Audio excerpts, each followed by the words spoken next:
Tiens, un colis. Ah, mais c'est un colis qui vient d'Angleterre. Ah oui, je vois ce que c'est exactement, c'est bon.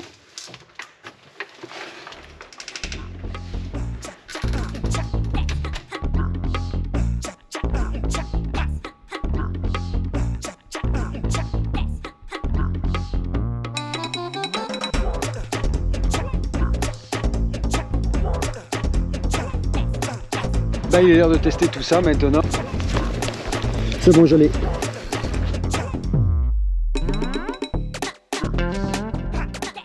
Salut tout le monde, j'espère que vous allez bien. Moi, ça va nickel. Alors, qu'est-ce qu'il y avait donc dans ce fameux colis? Restez juste après le générique, je vous explique tout ça.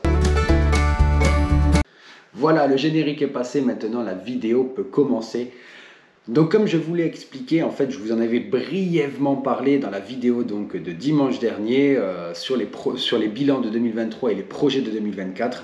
Je viens d'entrer officiellement, donc là je vous l'annonce officiellement, je viens d'entrer dans la team Rigged and Ready. Qu'est-ce que Rigged and Ready? Alors c'est une entreprise, en fait c'est une entreprise de matériel de pêche, une petite entreprise familiale qui se situe dans le nord de l'Angleterre, dans la région du Lake District. Pour ceux qui ne connaissent pas, en fait c'est pas très loin de l'Écosse. Et cette marque est spécialisée dans tout ce qui est matériel de pêche, plus orienté pour voyager. C'est une marque qui est encore très peu connue en France, mais croyez-moi, elle est très connue forcément en Angleterre, en Allemagne, aux États-Unis, ainsi qu'au Japon. Et le colis justement que j'ai reçu, je vous le détaille aujourd'hui, c'est tout simplement ma dotation en tant que partenaire de la marque Rigged and Ready. Donc pour commencer cet unboxing, qu'est-ce que j'ai reçu? On va commencer déjà par le textile.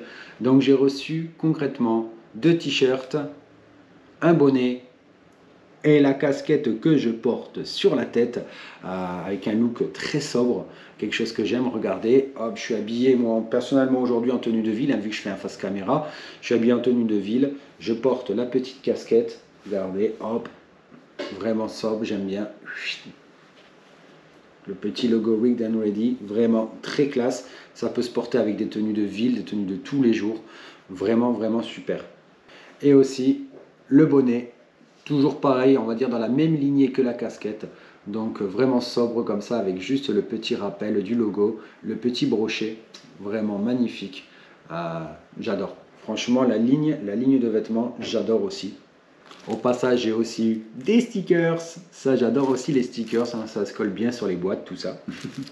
J'ai aussi eu de la tresse ainsi que du fluorocarbone. Alors sur la tresse, on va retrouver en taille, ils m'ont fourni 3 tresses, donc elles sont toutes les 3 en 8 brins, toutes les 3 sur le même coloris, hein, le coloris naturel, du coloris vert classique, vert foncé. On a une tresse en 12 centièmes, une tresse en combien? Alors, une tresse en 12 centièmes, une tresse en 16 centièmes, une tresse en 22 centièmes. Pour les bobines des fluorocarbones, j'en ai eu 3 aussi forcément, hein, 3 tresses, ils m'ont filé aussi donc 3 diamètres de fluorocarbone, j'ai du 18 centièmes, j'ai du 24 centièmes et du 28 centièmes. Ça aussi j'ai hâte de l'essayer, de toute façon je vais monter un combo exprès. J'ai aussi eu une petite boîte de leurre dedans, donc voilà, c'est concrètement de la cuir, c'est du leurre métallique. Donc on a de la cuir tournante en taille 3, de la cuir tournante en taille 5, sur donc les 3 coloris de base à avoir, à savoir l'argenté, le doré, le bronze. Ensuite vous avez de manière identique des cuirs ondulantes, donc pareil en taille 3, en taille 5, et ainsi que 2 spinners, donc, mais toujours sur ces coloris en fait argenté, doré et bronze, sauf pour le spinner où on a des palettes dorées et des palettes argentées. À noter aussi pour les personnes justement très précautionneuses, on va dire du bien-être du poisson, tout est monté de base en hameçon simple. Ils sont en hameçon simple, bien entendu des triples sont fournis dans la boîte pour ceux qui préfèrent pêcher au triple, mais sinon elles sont montées de base en hameçon simple. J'ai aussi eu dans ma dotation 2 épuisettes et je sais qu'il y en a beaucoup qui vont être heureux que j'ai enfin des épuisettes qui fonctionnent. Je sais, hein, je me suis traîné pendant plus d'une année avec une épuisette qui était en mode galère. Là, ils m'ont fourni 2 épuisettes, donc forcément, les épuisettes sont à maille en caoutchouc, bien entendu, hein, pour le respect du poisson. Ils m'ont filé un petit modèle, donc le petit modèle, lui, n'est pas télescopique. Il est parfait pour tout ce qui va toucher à la truite, la perche, les basses. Et surtout, je vais beaucoup l'utiliser, celle-là, justement pour pêcher en flotte tube quand je vais aller sur les gravières à basse ou quand je vais vraiment aller sur des spots où je sais qu'il n'y a quasiment que du basse, que je ne vais cibler que du basse. Je prendrai cette petite épuisette. Et par contre, pour mes sessions du bord, quand je vais aller par exemple sur le canal, où des fois je suis un peu en hauteur, ou alors que je vais aller essayer de traquer le brochet précisément. Par exemple, quand je vais aller aux Pays-Bas, je vais prendre le grand modèle où des brochets métrés rentrent très facilement dedans. Là, donc, c'est une épuisette bien entendu qui se déplie, hein, et qui est bien entendu télescopique. C'est pour ça que je vais principalement l'utiliser quand je vais pêcher du bord. Donc maintenant c'est bien, là je n'aurai plus d'excuses, je vais éviter maintenant de dropper les poissons, sauf bien entendu quand des fois je n'ai pas le choix. Mais maintenant voilà, je n'ai plus d'excuses, j'ai 2 épuisettes qui sont nickel, qui sont fonctionnelles et je suis aux anges. Un des articles de la marque Rigged and Ready que j'ai reçu et qui franchement me plaît incroyablement et que je suis vraiment pressé d'utiliser peut-être tout autant que les cannes à pêche, c'est ce tapis de réception. Donc il faut savoir que ça c'est le petit modèle que j'ai. Il peut toiser jusqu'à 80 cm, mais bien entendu il y a un modèle bien plus grand que ça. Alors vous allez dire, ouais c'est peut-être grand pour une toise de mesure pour se balader avec. Bon, concrètement avec les crochets, vous le clipsez à la bretelle du sac à dos, il n'y a aucun problème. Mais ce qui fait vraiment que je suis tombé dingue de ce tapis, c'est qu'il est matelassé et il est très large. Une fois déplié, il est très large et concrètement, le fait qu'il soit matelassé, on n'arrête pas de nous parler du respect du poisson, tout ça. Là-dessus, les Britanniques, ils sont vraiment en avance sur tout le monde parce que c'est matelassé. Et là, croyez-moi, peu importe que vous pêchiez sur des zones où il y a beaucoup de roches, par exemple, il n'y a aucun problème. Vous le dépliez, vous le mouillez. Et là, peu importe que vous posiez la toise sur de l'herbe, peu importe que vous la posiez sur du dur, sur du béton, le poisson sera toujours mis en sécurité dedans. C'est vraiment quelque chose... je veux dire, on en parle de plus en plus maintenant en France qu'il faudrait ce genre de tapis-là.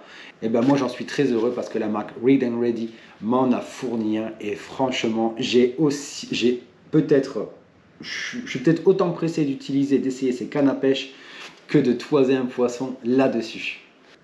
J'ai aussi eu 2 moulinets. Donc 2 moulinets, concrètement ce sont les mêmes modèles, sauf qu'il y en a un qui est en taille 3000, l'autre est en taille 1000.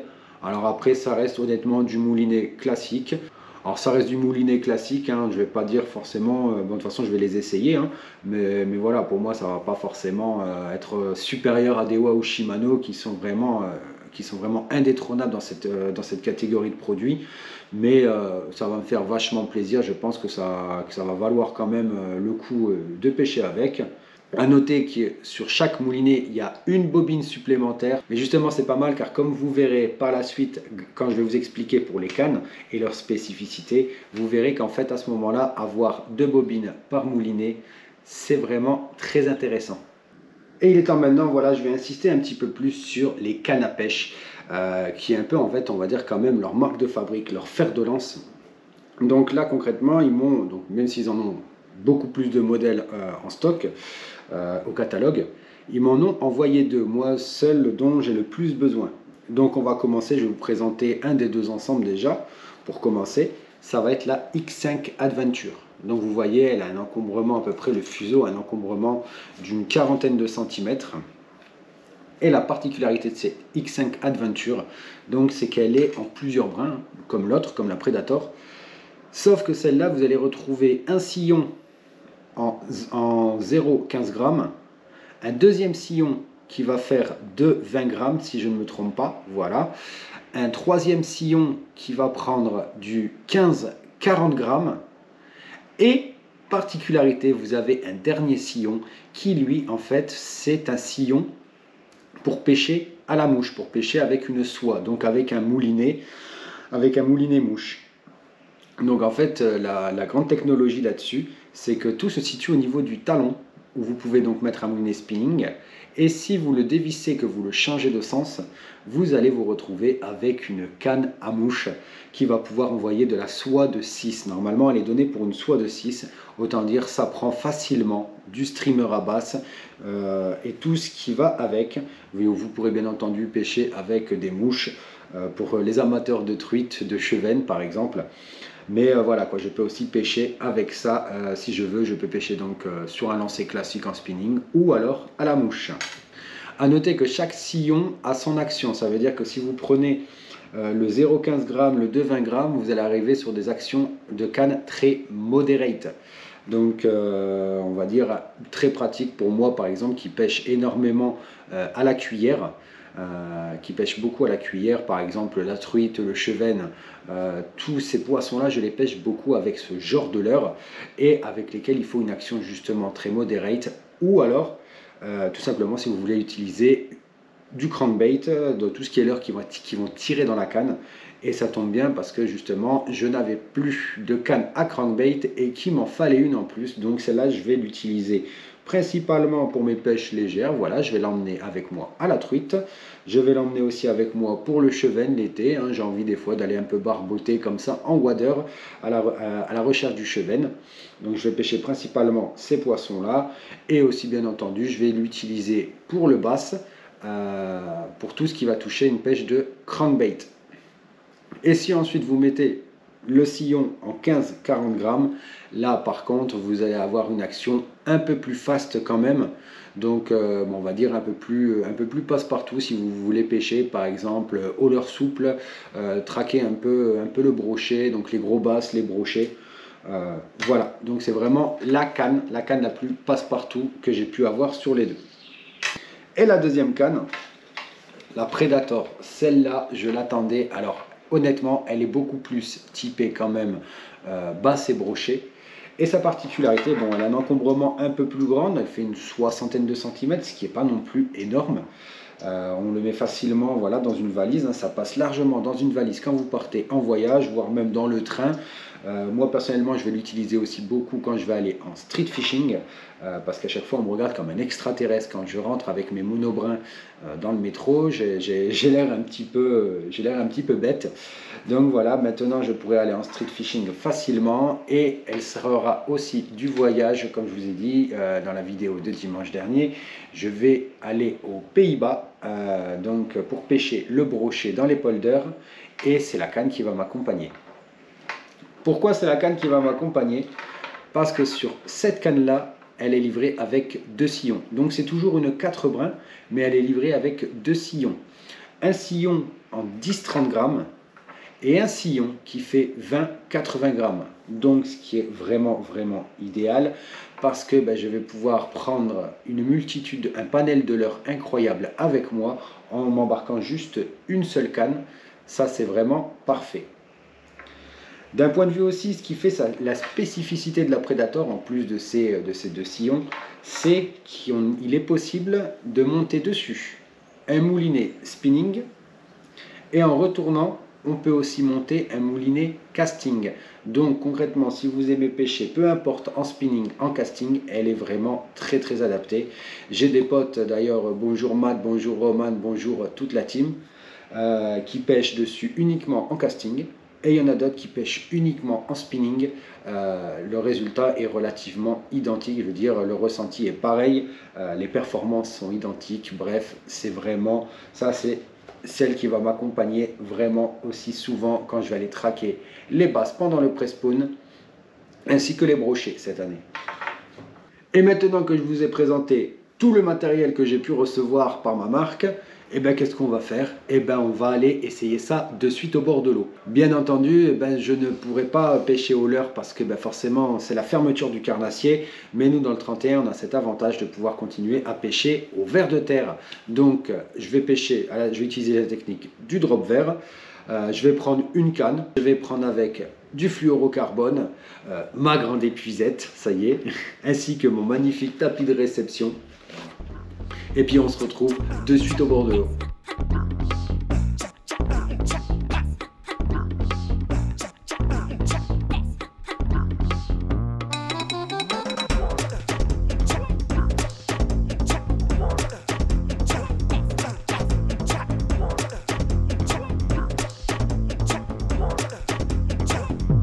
Bon, ben il est l'heure de tester tout ça maintenant, ça y est, on est au bord de l'eau. Donc j'ai monté la canne, j'ai mis un petit montage drop shot dessus et j'ai pris des vers canadiens ainsi que du dendros, donc des vers moyens.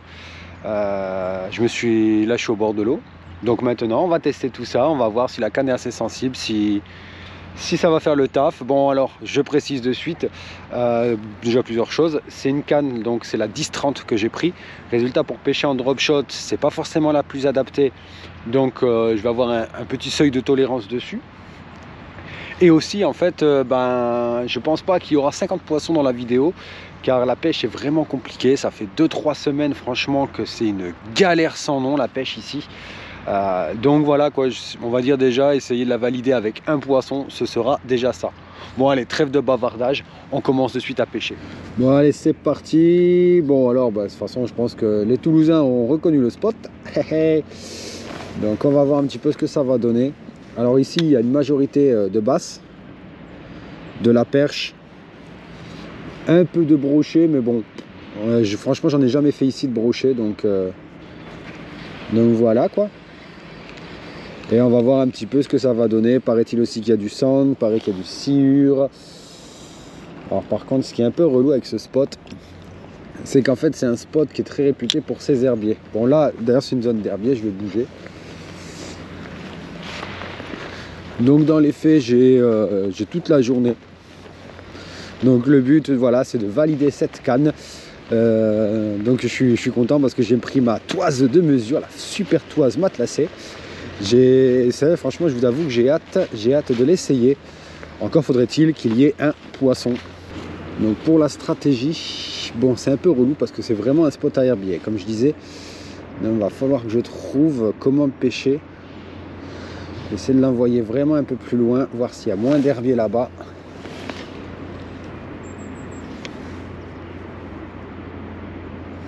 Et ce que je vais faire principalement, je vais essayer de cibler les zones où il y a un peu moins d'herbier, donc un peu plus urbaines, qui vont être de l'autre côté par exemple.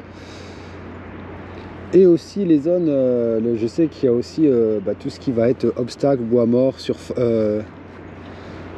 qui vont être un peu plus encombrés. Je vais aller pêcher dedans, normalement il y a un peu moins d'herbier.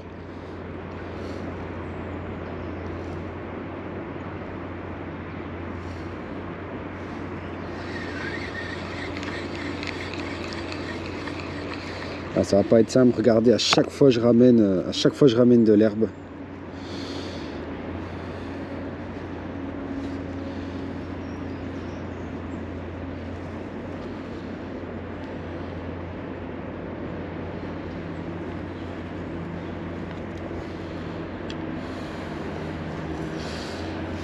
Bon, on va voir.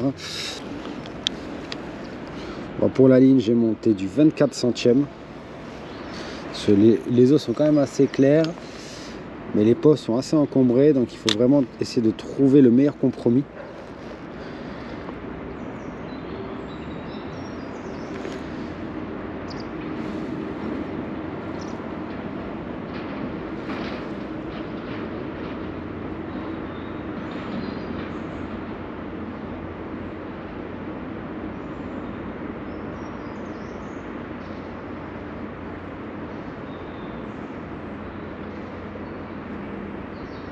Il faut dire ce qui est, les spots d'herbier, c'est vraiment pas les plus simples pour cette technique là quand même.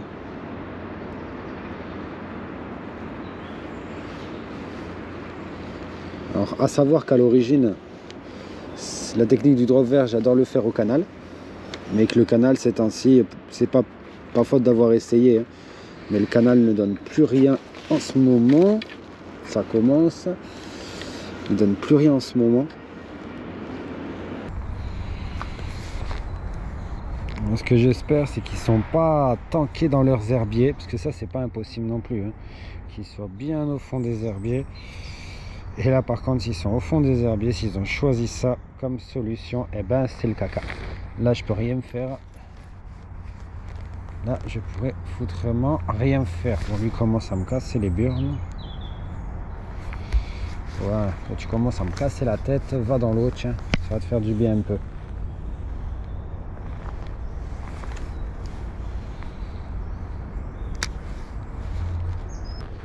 J'avoue que la météo, elle est vraiment chelou, la météo, elle est vraiment fraîche le matin, c'est humide.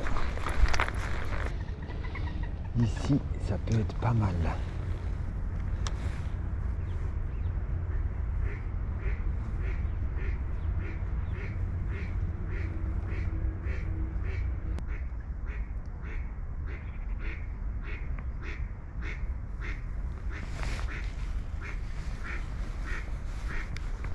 Je sens gros comme une maison qu'on va partir sur un gros capot.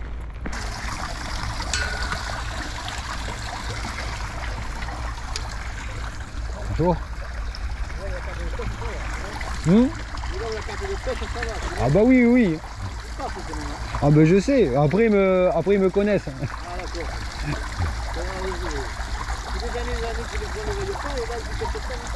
Ouais, parce qu'il y a eu changement de président à la PPMA, c'est pour ça. Ils ont changé de direction. Et comme ici c'était vraiment braconné, c'était devenu du grand n'importe quoi. Ben, c'est pas plus mal, au moins comme ça, bizarrement d'un coup. C'est ça.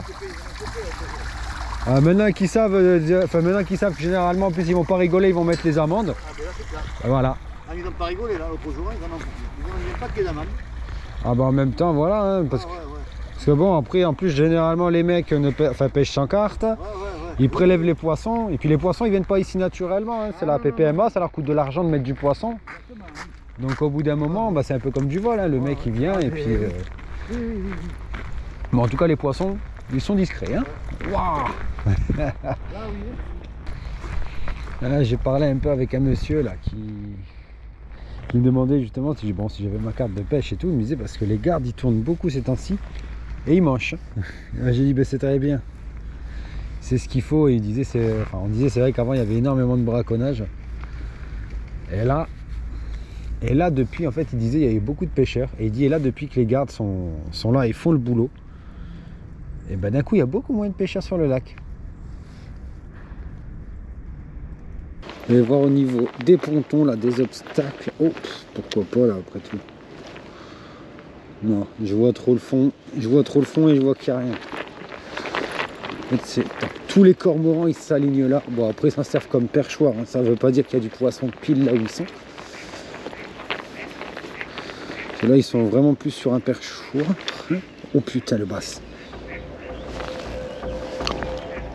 Là il y a deux jolies basses sa mère. Enculé, les gros basses de ouf. Oh non.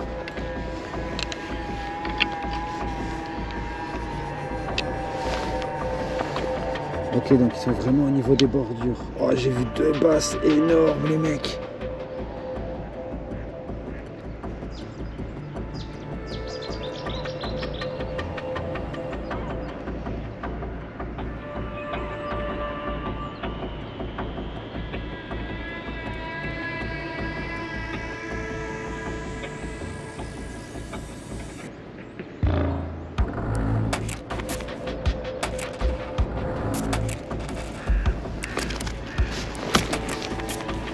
Cassé.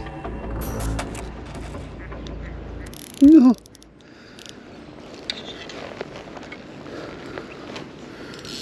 Non. Je m'en bats les couilles.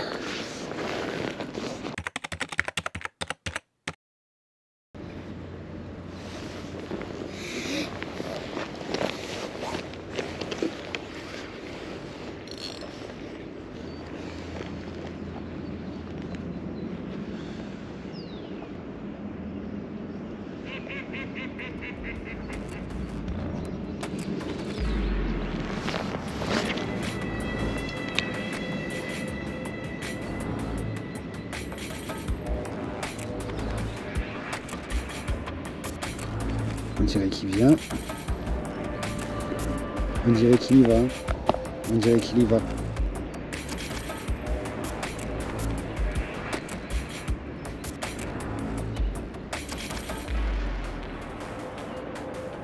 On dirait qu'il y va, les potes.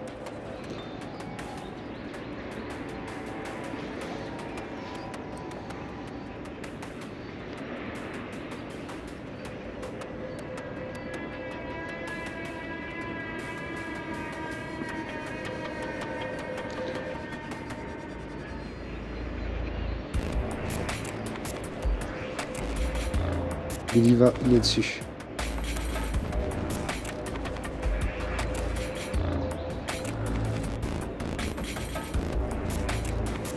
Il le prend, je le sens à la touche.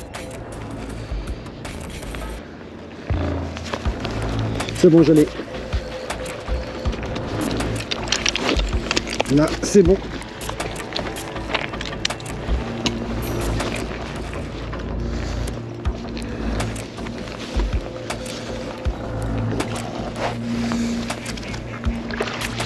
Hop, hop, hop, hop, hop.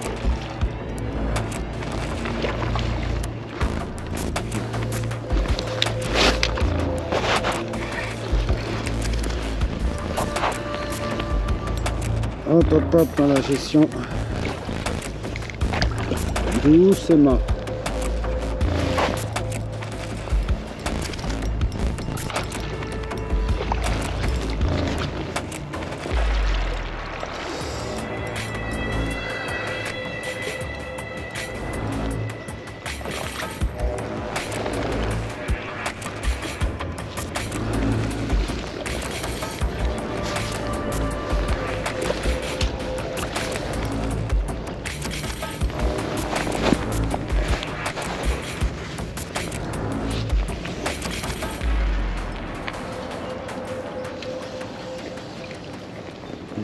Et voilà, papa.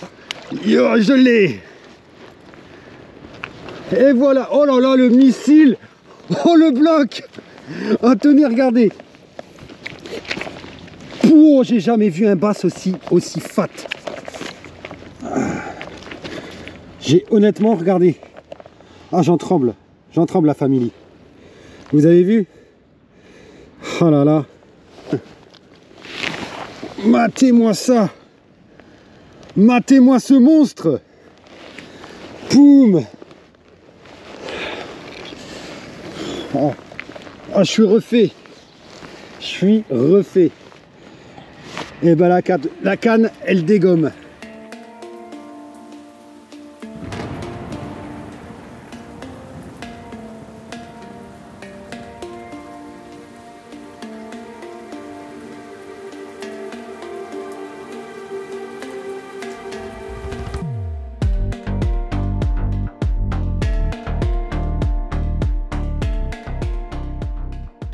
Et ben voilà, un gros bass de 51. Vous avez vu comment j'ai insisté de ouf. Il m'a eu une première fois, j'ai réussi à le reprendre. J'ai réussi vraiment. Là, j'avais bien réglé le frein, je m'y attendais. J'ai quand même galéré, il m'a fait galérer au moins quand même pendant 20 minutes pour réussir à le déclencher, l'animal. Mais franchement, il était fat de ouf. Enfin, c'est ça aussi la pêche, le plaisir de la pêche en hiver. C'est ma parole, ça tape pas beaucoup, mais quand ça tape, c'est obèse. Voilà, bon allez, on continue, on va voir s'il y en a d'autres encore que je pourrais réussir à avoir. Mais franchement, rien que là, je suis satisfait. Je suis satisfait du matos, franchement, je suis satisfait grave de la canne. L'épuisette pareil, et puis la toise de mesure, juste franchement, c'est super agréable. Super agréable, au moins je sais qu'il pouvait bouger s'il en avait envie. Il risquait pas de se blesser, ça c'est vraiment top. Allez, on continue.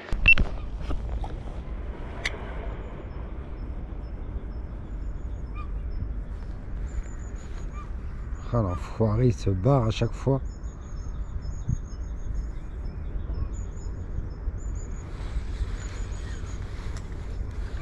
Il va aller se repositionner ici.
J'ai l'impression qu'il s'en approche.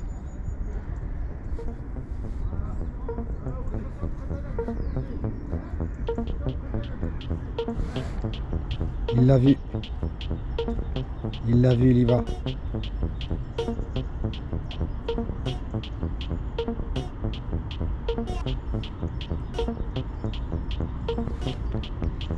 Il est dessus. C'est bon, je l'ai. Je l'ai.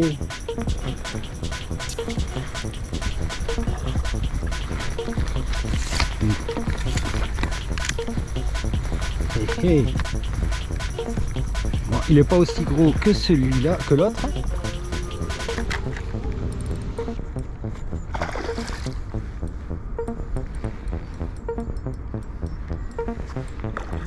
Il n'est pas aussi gros que l'autre. Hein.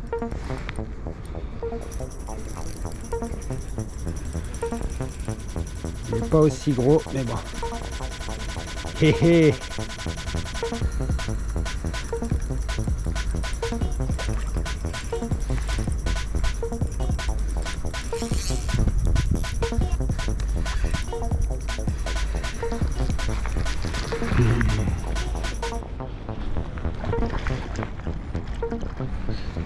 Et voilà, bim. On te mesure à combien la chiga?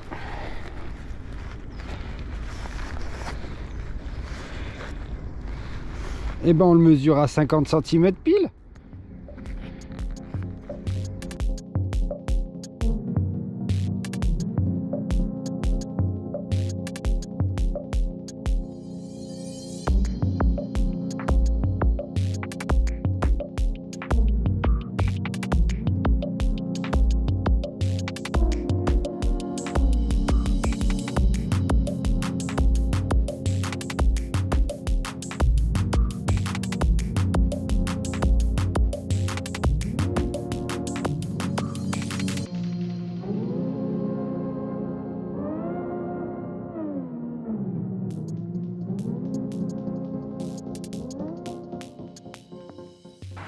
Et voilà la famille, la vidéo est terminée, donc j'espère que vous avez aimé. Moi personnellement j'ai kiffé pour déjà pour deux raisons principales. Déjà j'ai pu tester enfin la Predator de chez Rigged and Ready, de mon sponsor, ainsi que l'épuisette. Alors là maintenant vous avez vu à quel point l'épuisette, les gros poissons, ça tient dedans sans aucun problème. Bon là c'est le gros modèle, j'ai pas encore utilisé le petit modèle. Et puis le tapis de réception, juste magique, franchement. J'avais perdu cette habitude de toiser vraiment les poissons parce que, bon, mis à part si c'était vraiment des blocs, mais je ne le toisais plus trop justement parce que sur les toises, le problème c'est qu'il faut faire attention impérativement sur quelle surface vous les mettez. Si le poisson il glisse un peu ou quoi que ce soit, ça peut vite le blesser. Là, vous avez vu, cette toise, elle est vraiment magique. D'ailleurs, c'est même plus une toise, c'est un petit tapis de réception incroyable. Donc ça c'est la première raison, voilà le matériel. Et la deuxième, forcément vous avez vu les deux basses que j'ai réussi à faire après une petite période de disette, un mois de janvier très compliqué. On vient à peine de commencer le mois de février que je suis déjà sur la même session à deux gros basses, N51 bien obèse, N50 un petit peu plus typé en longueur. D'ailleurs je pensais qu'il était bien plus petit que ça et en fait non, à la toise il passait les 50. Donc franchement voilà quoi, c'était juste un kiff. Et puis forcément le matériel, la Predator, elle a fait le job, tout à fait le job, donc je suis pleinement satisfait. Je tiens à remercier d'ailleurs encore Matt pour m'avoir présenté, on va dire un petit peu vite fait, pour m'avoir parlé un petit peu du matos déjà. Je tiens à remercier aussi Roman, la personne qui est chargée de représenter la marque Rigged and Ready en France, et puis forcément aussi à tous nos Anglais et nos Gallois qui représentent aussi la team là-bas dans chacun de leurs pays. Donc petit rappel, cette marque en fait c'est une marque britannique qui est créée, c'est une petite entreprise familiale dans le nord de l'Angleterre, dans le Lake District. Elle est très connue donc là-bas en Angleterre, mais elle est aussi très connue maintenant en Allemagne, aux États-Unis ainsi qu'au Japon. Et puis là elle commence à arriver en France et croyez-moi vous allez en entendre parler. D'ailleurs, si jamais ça vous intéresse de voir un petit peu plus en détail toute la gamme qu'il possède, je vous invite à aller sur le site internet directement de Rigged and Ready. Donc je vous mets le lien dans la description. Et en même temps, il distribue aussi pour le moment en France via Amazon. Donc voilà, comme ça vous savez directement où les trouver. Alors si vous avez aimé la vidéo, la famille, qu'est-ce qu'on fait? On like, on like, on like, on commente. On commente, c'est très important, j'adore avoir de l'interaction avec vous, c'est ce qui me permet de pouvoir discuter avec vous et c'est toujours avec plaisir que je vous réponds. On partage la vidéo pour ceux qui ont des réseaux, tout ça et tout. N'hésitez pas à partager la vidéo et à partager même la chaîne YouTube en général. Et pour ceux qui ne sont toujours pas abonnés, eh bien abonnez-vous, abonnez-vous, on est en 2024 et c'est toujours gratuit et je vous le dis, ça restera encore gratuit. Sur ce, moi je vous embête pas plus longtemps, je vous dis à la prochaine la famille et n'oubliez pas, je vous kiffe de ouf.